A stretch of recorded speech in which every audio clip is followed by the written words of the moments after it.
کیا یہ اسلام ہے؟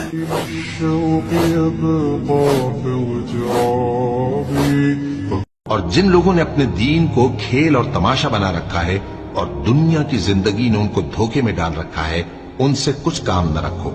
ہاں، اس قرآن کے ذریعے سے نصیحت کرتے رہو تاکہ قیامت کے دن کوئی اپنے اعمال کی سزا میں ہلاکت میں نہ ڈالا جائے۔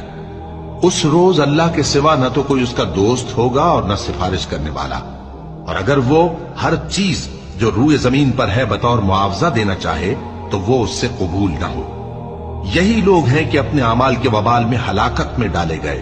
سو ان کے لیے پینے کو کھولتا ہوا پانی اور دکھ دینے والا عذاب ہے، اس لیے کہ کفر کرتے تھے۔ کہو، کیا ہم اللہ کے سوا ایسی چیز کو پکاریں جو نہ ہمارا بھلا کر سکے نہ برا؟ اور جب ہم کو اللہ نے سیدھا رستہ دکھا دیا تو کیا ہم الٹے پاؤں پھر جائیں؟ پھر تو ہماری ایسی مثال ہو جیسے کسی کو جنات نے جنگل میں بھلا دیا ہو اور وہ حیران ہو رہا ہو،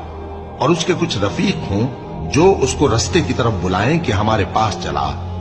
کہہ دو کہ رستہ تو وہی ہے جو اللہ نے بتایا ہے،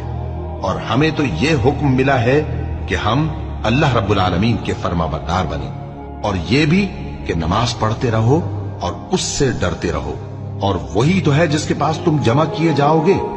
اور وہی تو ہے جس نے آسمانوں اور زمین کو تدبیر سے پیدا کیا ہے، اور جس دن وہ فرمائے گا کہ ہو جا تو حشر برپا ہو جائے گا،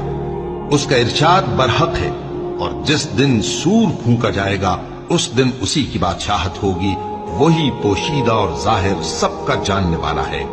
اور وہی دانا ہے، خبردار ہے۔